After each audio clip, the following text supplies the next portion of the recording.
Magandang gabi mga kabayan. Ngayon ay magluluto ako ng pulmidams. Napakasimple lang. Una, magpainit muna ng mantika.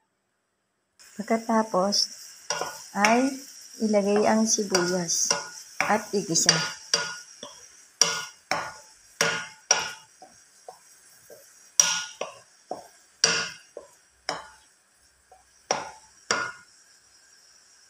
Ngayong nangangamoy na ang sibuyas, maaari na natin ilagay ang kamatis. Yung iba naglalagay ng bawang at saka ng sili. Pero kasi yung amo ko, ayaw niya ng bawang at saka ng sili. Kaya sibuyas at kamatis na lang. Tapos gisihin natin.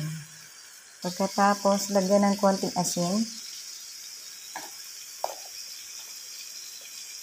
Saka konting kumun o cumin powder.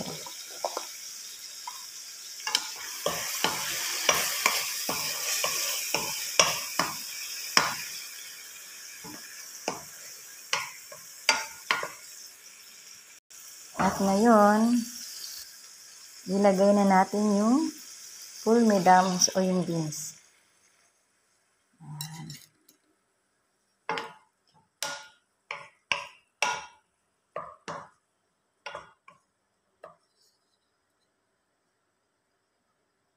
Tapos durugin natin ng bahagya.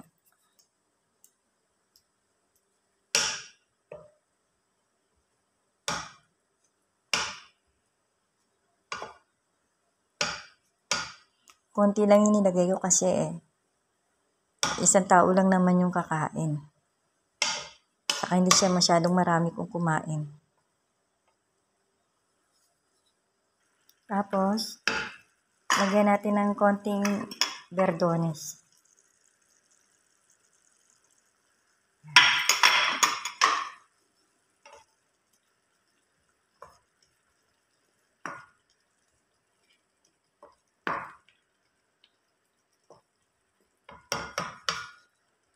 At ngayon, luto na ang aking pulmidams.